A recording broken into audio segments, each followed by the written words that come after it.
Good morning. How are you? Are you well?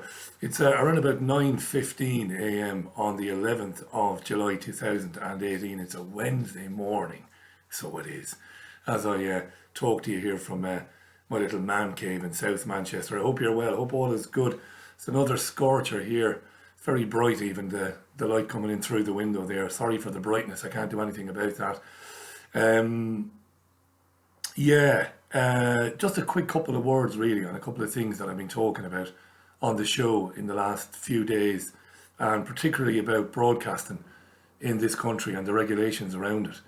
On Monday night's programme, I talked a bit in the second hour about Ofcom and about how it was going to move in on the independent media and regulate the independent media and effectively license it, including sole operators. You could even use the term sole traders, basically, independent creators who work out of their homes or out of their offices or out of their bedrooms that are not attached to any other organisation, that wouldn't be given their program or using their program or selling their program to anybody, but just would be making it themselves and putting it online, which traditionally was seen as untouchable in terms of was not, couldn't be regulated, wouldn't be regulated, and nobody would attempt to regulate it. This is how it was always seen. So I've mentioned a few times that I have a friend who works at the BBC. It's a man who's worked there for over 30 years. In fact, he's going to be retiring pretty soon.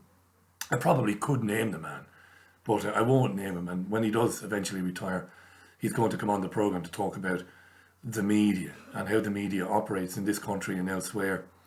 So I've been banging on for about 18 months about my worry that eventually the government and the media regulator Ofcom would basically come knocking on doors and say, well, look, we have authority over the internet and we have authority over people like you. Therefore, now you need to apply for a license to continue doing what it is that you do, even though what I do is for me. I don't work for any organisation. There are organisations that take the programme and relay it, but I don't work for them. I'm completely independent, 100% independent. Make the show here in Manchester live every night and Sunday mornings and weeknights, that is, and that's that. So that's coming. I've been banging on about that for about 18 months, but I've had information.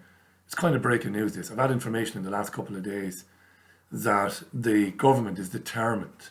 Now, this hasn't been made public. And I'm sure now that I'm saying this to you, I'm sure there are people who will cry bullshit, and there are people who will say this is not true. And I'm sure even if these people would respond to the likes of me, and they never do respond to the likes of me, because who am I ultimately, they would probably deny it.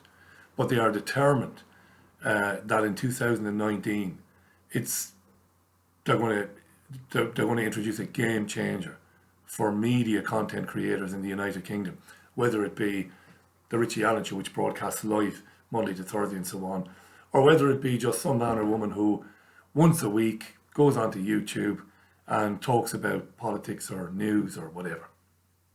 That's a massive game changer, that. Why? Why should you be worried about it? Well, you can take my own radio programme as an example. I can't speak about anybody else's, so I might as well speak about my own one. The Richie Allen Show, as it stands, would be Ofcom compliant. What Ofcom does, now I've never worked in compliance, so I've got to talk in broad strokes here. I can't talk about the fine details. Ofcom is supposed to regulate the media in this country to prevent, primarily to prevent harm. It's a wonderful word, harm, isn't it? Covers all manner of sins. What does it mean, really? But it's to prevent broadcasting organisations from putting content on the air that could possibly cause harm to a third party. Hate is a word that came up a lot when I was working in London and the People's Voice was subject to Ofcom regulation, even though we didn't think we should be. Hate and harm, hate speech and harm, and content that would hurt or harm vulnerable groups in society. It's a very interesting term as well, vulnerable groups. Talked a lot about that on the programme recently with academics. And Ofcom basically looks at content or provides a set of guidelines for broadcasting organisations, a set of guidelines that they should basically work with and keep in mind when making and producing their content. Now, most of it, if I remember, looking through it, is basically common sense stuff anyway, the sort of stuff that programs like mine would never be getting into, racism and hate and content urging people to do things that might cause them harm, content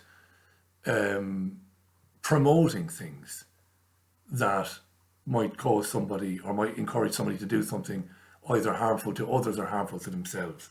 There's a bit of waffle here. I understand that. I don't have a copy of the broadcasting guidelines here. Suffice to say, it doesn't really matter at this point anyway. So how does it work then? Well, you pay this organisation for a licence to broadcast. And then in theory, you carry on doing what it is that you were doing all along, which is making your programme. But that's where your problems begin. Because what Ofcom deals with, it deals with complaints from the viewing or listening public about content, whether it be an episode of EastEnders on BBC One where they deal with something which might be very emotional, the death of a child maybe, murder maybe. I think EastEnders recently dealt with stabbings, didn't it? So I'm sure that Ofcom would get complaints. People would complain officially through a form on the website and say that they complain for reason A, reason B or reason C. EastEnders, whatever, could be anything. Could be a news programme. Ofcom would then look at it. They would invite the broadcaster to submit to them the programme for them to review, and then, they would have a conversation with the broadcaster, ask them to respond to it. Ofcom would then have a look at it, and they would either uphold the complaint or dismiss the complaint, depending on whether they felt the complaint had merit or not.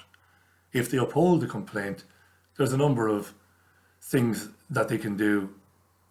First of all, they can warn the broadcaster. They can fine the broadcaster. And it is within their remit that if a broadcaster is in repeated violations of their guidelines, they can ultimately suspend a broadcaster's license and his or her or their right to broadcast. And this is where it gets very scary. Repeated violations, repeated infringements, repeated infractions of their guidelines can result, and has resulted in the past, in them suspending your license to broadcast. Now, listeners to this programme will know all about Press TV, which lost its license to broadcast in the United Kingdom. Press TV used to be on satellite here in the UK. If you had Freeview, you could get it. And Ofcom decided, because of its content, because of what they said was repeated violations of content, that it was okay to suspend them and eventually withdraw their license to broadcast. So what does that mean for the likes of the Richie Allen Show and other shows? Get to the point, Richie, I hear you say there. Well, it means that once they say next year, listen, you've got to be licensed. You no longer can just, fanny around and do what you want and put your show out there. We hold domain over internet broadcasting. You have to be licensed. So what can they do then? Right. So the guidelines, as I said, it's fairly common sense, but, decent, basically decent and law abiding. Law abiding is the wrong word, but people broadcasting in the best possible taste, which is most people, would never, that's a terrible way of putting it, best possible taste. Intelligent folks, well-meaning folks, would never be in violation of their guidelines anyway. So what it would mean in 2019 and beyond for this show and for others is that you would get your license and you would carry on as normal. That's where you run into trouble. Because at some point or another, I would say very early on in the process, somebody, or maybe nobody, but somebody pretending to be nobody or nobody pretending to be somebody, would file a complaint with Ofcom, which stands, by the way, for the Official Communications Act, Ofcom, Official Communications. That's the regulatory body.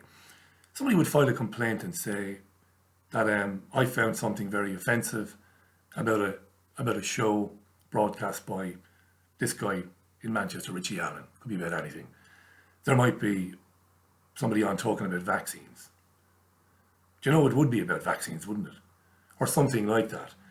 These people are encouraging people not to vaccinate their children, which is actually encouraging people to harm their children or harm themselves. Now, I've never encouraged anybody not to take a vaccine, ever. I've invited medical doctors on the programme to speak about vaccines and why they think vaccines are dangerous and why they think they could be harming people, depending on what's in them, of course. And my own personal opinion is that if we ever had a child, we wouldn't vaccinate the child. But I've never told anybody what to do. I've often said to people, listen to the likes of Rima Labo, listen to Andy Wakefield. These are doctors. Listen to them and then speak to other doctors and then make your own mind up. But it wouldn't matter. So there's strike number one. This guy, this Egypt in Manchester, is telling people to do things that he knows nothing about. Now, that's not true. But Ofcom would probably uphold that complaint and say, well, yeah, he's inviting these people on and he's not maybe putting the other side of it out there. Not accepting the fact that we've invited, and I've invited 100 doctors who promote vaccines to come on my programme so I can argue with them. I've invited doctors to come on the programme to stand up against Rima Labo. Say, why is she wrong? Talk to her and tell her why you should get the MMR jab and all the other 15, 20, 30 jabs that they're giving babies now. Anyway, look, I'm going to blag on about this. So that's one example. And they might uphold the complaint. And they might say, right, Mr. Allen, you're in breach of blah, blah, blah, blah, blah, blah, blah. Chapter, section, paragraph, whatever. You've got a black mark against you. Probably wouldn't be fined. You move on. Then people are coming on the programme talking about false flag terrorism. And you have people coming on to say that they have evidence and that they strongly believe that the intelligence agencies of these countries have in the past, and sometimes still do, as we know, commit atrocities, to blame those atrocities on a third party to further a particular agenda. And I will continue to talk to people like that, particularly people who can back up these claims with some sort of evidence, people who've got, hard evidence, who speak on these issues with some sort of clarity, have some sort of, they've got some facts to back it up. So somebody complains. Somebody complains.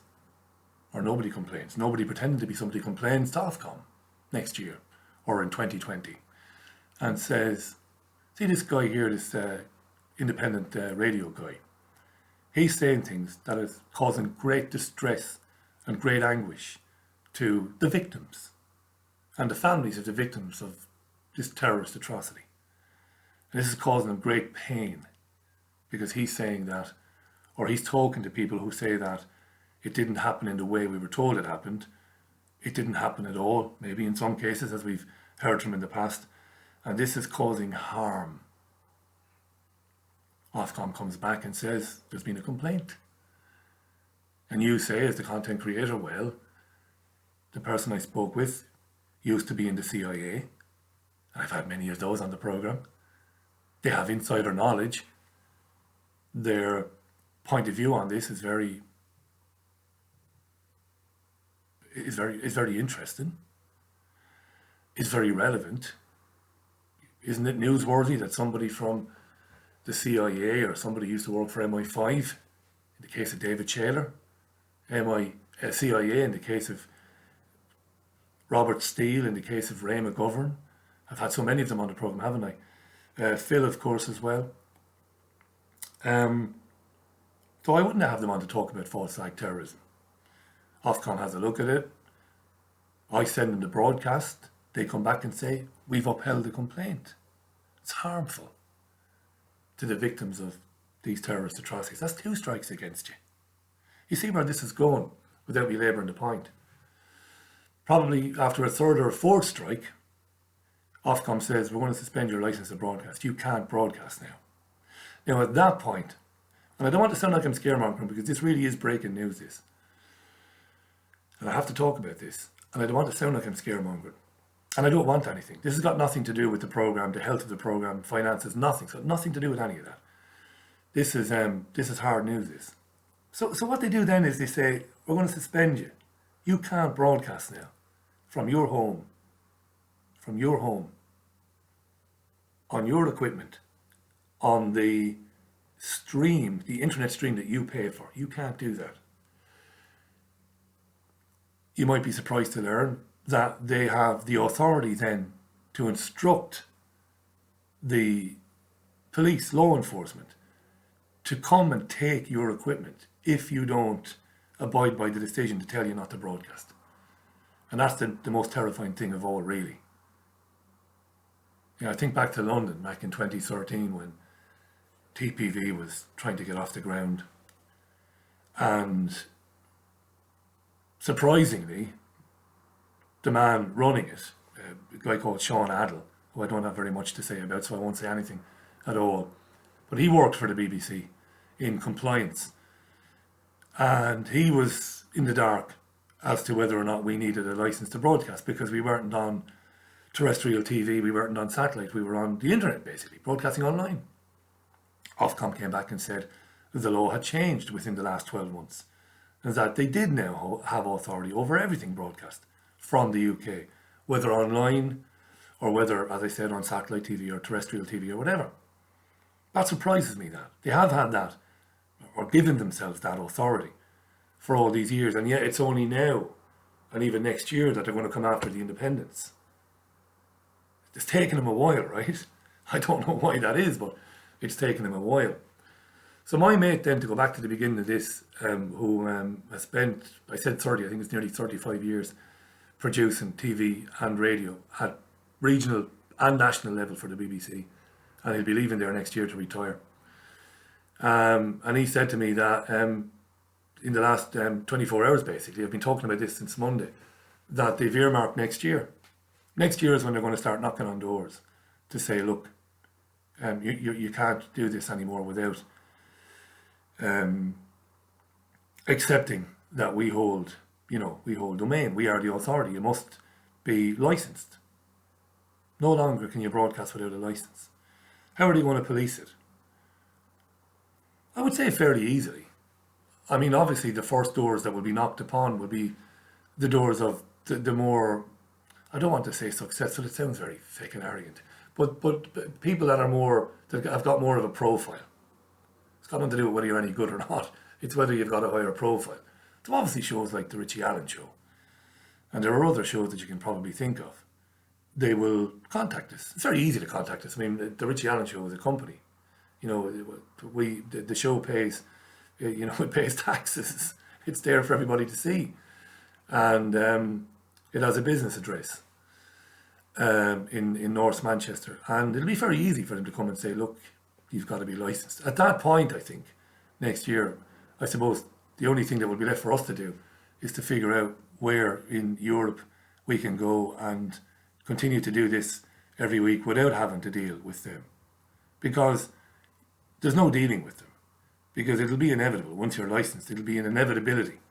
If they did it to Press TV, and if you think how moderate Press TV is, I know it talks about a lot of things that the mainstream media won't talk about, and Press TV is very good, and I like a lot of people there. RT, I like a lot of the content, a lot of good people there as well. But it's still what you would call mainstream light. It still believes in right against left, and it still believes in politics and democracy.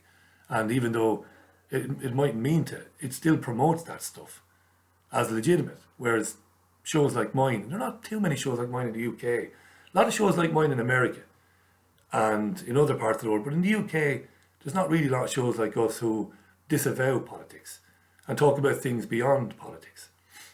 So if they can get rid of Press TV, it would only be a few months before, like I said, we'd be struck once, twice, three times, and then they'd say, look, you can't do it anymore. So we have to get smart about that, and we've got plenty of time, and have a look at next year where we might move to to continue making the program on a daily basis. Like I said, this has got nothing to do with finances or money or any of that at all. It's just from a pragmatic point of view, we'll have to look at it. So that's a little bit of breaking news there. I did talk about this on Monday in the second hour when a guest dropped out of me.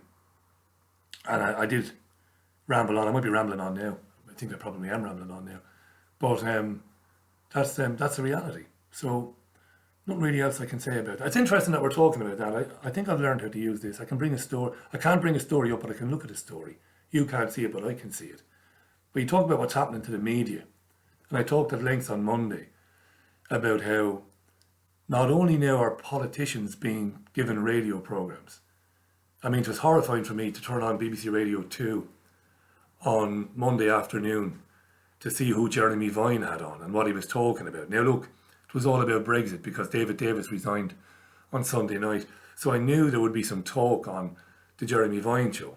And lo and behold, Ed Miliband, the former leader of the Labour Party, and sitting MP, is it Doncaster Miliband is, an MP was presenting the Jeremy Vine show in absence of Jeremy Vine.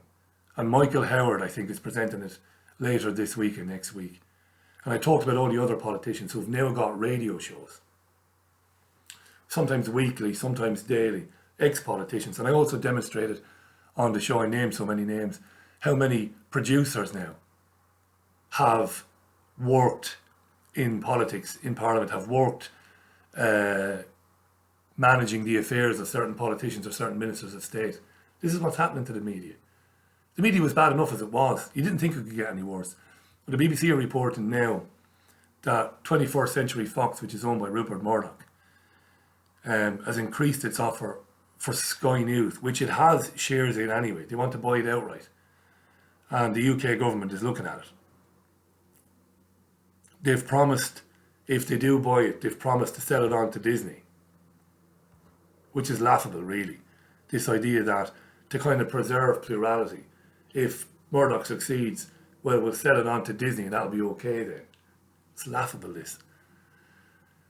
You know, it's media and the right to talk about whatever you want to talk about with respect to politics, to come at it from all these different angles.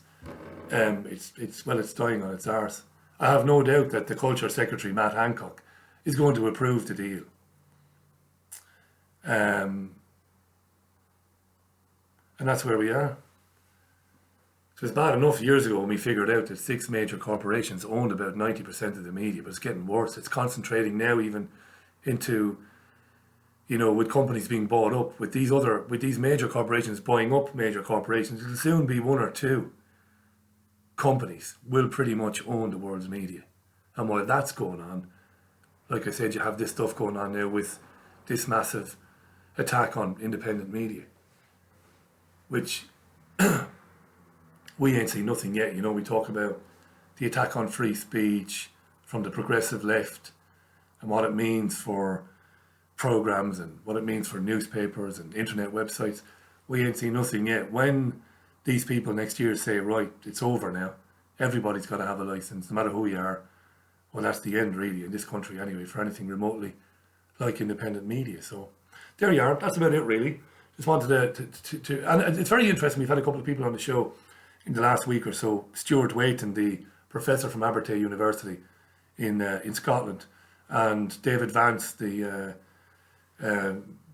media commentator and libertarian, was on the show the other evening. Very interesting concept that they've been talking about how the left back in the 70s and 80s, how the old left was a great promoter of free speech, even free speech that it found repugnant or, you know, highly offensive. It would stand by the principle of everybody should be heard no matter what. And back then, the right was all pretty much in favour of the heavy hand of censorship. Censor that which you don't like, censor that which you think is hateful or is repugnant. But it's kind of turned on its head now.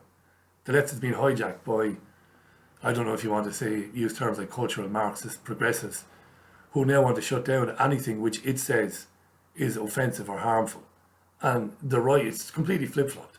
And now it's the right of centre thinkers and commentators saying this is terrible. We should allow everybody have a say no matter what it is they're saying. At least let it be out there for people to hear it and make their own minds up. So these are very interesting times indeed.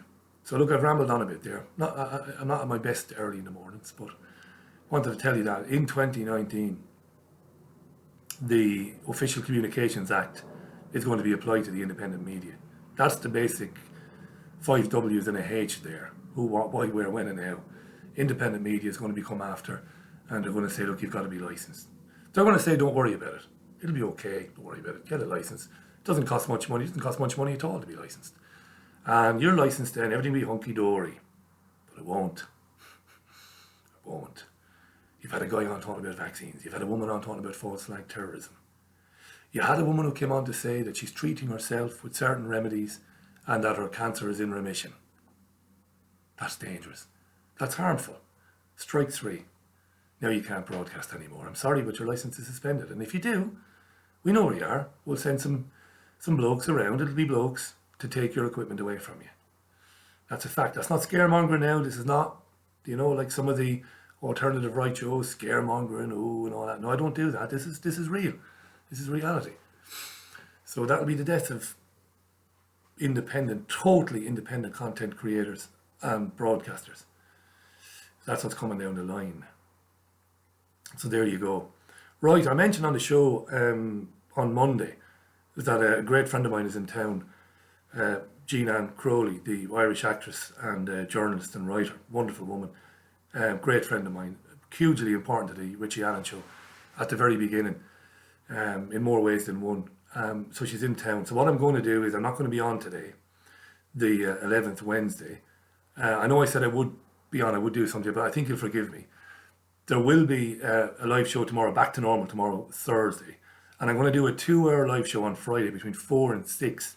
And I've already booked in a guest between 4 and 6 tomorrow, Friday. So that's Thursday and Friday. And then next week we're back to normal then.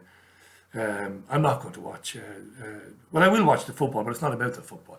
I'll watch the football later on this evening, the England match. I think the whole country, it's funny, even if I was broadcasting live tonight anyway, because about 55 to 58% of my live audience is based in the UK, I'm not going to have any UK listeners tonight at 7 o'clock. Anyway, they'll all be watching the football, regardless of what they might say, on Facebook about how it's all bread and circuses. They'll all be watching it. The country's been taken over by it. So back tomorrow, Thursday at 7 for 2 hours, as usual, live. And Friday between 4 and 6 UK time. But that show on Friday will then be repeated at 7 PM UK time on Friday evening. I'll have enough time to turn it around and get it repeating on the schedule. Sunday View, as usual, of course, on Sunday at 11. And then I'm back to normal on Monday every night then at 7 PM. So yeah, I'm entertaining my friend. It's great that she's here. The future Mrs. Allen, Caroline, is in Budapest, where it's warmer than it is in England. She's in Budapest with her company. Absolutely boiling over there, apparently. She's loving it, though. She's enjoying it. And I'm getting a bit fed up with the weather, to be honest. I'm a bit tired of it now. I've had enough of it, to be honest. 3-4 weeks of it is enough. I'd like it to cool down and rain a bit. A lot of gardeners praying for rain at the moment. So, right, look, in short then, I don't want anything. I don't need anything. It's got nothing to do with putting the program on air. The program goes on and will go on and endures because of your generous support. That's fine. That's wonderful. This is about something very tyrannical that's coming down the line next year. Insiders have been telling me for 18 months now that this is coming. And now they're convinced that it is coming in 2019. So keep that in mind. And, I know that other content creators watch my output and I listen to the output of other content creators in the UK. They need to be on their guard about this, and they might need to think about making provision for that. In the next year, we will certainly talk about it. My other half and I, what we might do or what we might have to do about that, which is take it elsewhere. It's wonderful because we could anyway. We can pack it up and go somewhere else. This is the beauty of internet broadcasting. You just need the internet. We can take our equipment and our gear and move elsewhere if needs be. So we'll see. For the moment, we'll calm down, we'll relax, and we'll see where we are next year with it. So look, enjoy Wednesday. Enjoy the football tonight. The footy, that's my friend. Do you want to... You're not in any condition to say a quick hello there, are you? You're not, are you? Are you dressed? So you can say a quick hello I've there. got my fat tummy. This is the multiple award winning actress Jean Ann Crowley. This is her. You're live to the planet now. Live to where? No, you're not live to the planet. It's going out live in a few minutes. Well, I'm putting it on YouTube. Oh, This hello. is us saying say hello there. Just in case you don't believe me that I'm entertaining my friend. It's all very... This wouldn't have gone on in the day, by the way. My other half being away and you staying in our house. Back in the day, the Puritans would have never tolerated it. Oh yeah. Sylvia Plath, before she killed herself, came to stay with Richard Murphy, and he said, "No, you can't stay here. We can't have it. You've got to stay in another house." My reputation will be ruined. So that's Jean. You met Jean Ann then. Many of you will know Jean Ann from films and stage and screen and all that. So she's been You're in. talking to the public. Yeah, I am. Yeah. To our audience. I'm recording it. Yeah. Hello. I'm The Richie Allen Show. I'm making my excuses about why I'm not on air tonight. Oh, I see. I'm entertaining you see. So so look, thanks for watching this. Ofcom next year, it's coming in, and it's going to change the way independent media works in the UK. That's it, full stop. Thanks for putting up with me not doing the show tonight. I make up for it in other ways anyway. I'll be on tomorrow at 7 and Friday at 4 for definite. Next week we're back to normal. Anyway, enjoy the football. I wanted to do something on the football. It's not as simple as bread and circuses. People say it's bread and circuses. I want to do something. It's very interesting, this. There's sockets inside, over by the lamp on the other side. I wanted to do something on this. When people talk about football, the know-alls in the independent media say football is the old Roman bread and circuses to keep the public distracted while other stuff is going on. Yes, up to a point. But what's happened with football in the last 20 years? They've gotten working class people away from football into their homes to watch it. They've priced them out of it. They've gotten them out of the stadiums. It's unaffordable now for the working man and the working woman. It's not as simple as bread and circuses. And that was by design as well. They wanted to get the working man and woman away from football, away from congregating, from assembling together. Why is that, do you say? Because I've been going to football all my life. A lot of great social movements came from the terraces of football stadiums. And when Rupert Murdoch was allowed basically take ownership of football in this country, one of the reasons for allowing that was basically to privatise football. Get people watching it in their homes and not assembling at football stadiums. Not writing fanzines, which they used to do. Which didn't just talk about football, fanzines. Fanzines talked about social issues, political issues, news. Right? I know you're not buying this. I know you're not fucking buying it. I can see, I can hear, I can feel that you're not buying it. You think it's all bread and circuses. Yes, it is. Once people are at home watching the football, watching the soccer, watching the American football, the basketball, the golf, yes, then it's bread and circuses. But they wanted to get people away from the terraces. And people don't consider that. Great things happened. It wasn't just fucking hooligans. But amongst football fans over the years, great movements have happened. Great social movements. And I don't have anything to hand here to go into any great depth in detail talking about that, but I will go into it. I wrote a paper at Salford University years ago about this. It's the only paper I ever wrote that ever got, that any lecturer ever said that was good. But I wrote a paper about what was done when sports were privatised by massive corporations like Fox, like Sky. It was to get people away from meeting up. It was to get people out of the terraces and out of the pubs and into their houses. That's why every pub in the country now is boarded up and all you're left with is Wetherspoons. You know, you don't have family-run pubs anymore in this country. You know this. Brewery pubs are closing, 15, 20 of them a day are closing around the country still. Why? Think about that. Why? Who does that serve? You went to the pub years ago to get the news, find out what was going on, to meet, to interact with your neighbours. People don't go to pubs anymore. They don't go to the football anymore because they can't afford it. What did people do before the football and after the football? Think about that. It's not all bread and circuses. Right, that's it. Christ, I can prattle on, can't I? 33 minutes there. Tomorrow at 7, live. I'll see you there. And have a great Wednesday. And if you enjoy the football, here's to an England win tonight and a final with France on Sunday. when the country will go crazy. Nothing wrong with that. See you tomorrow then. Bye for now. Bye.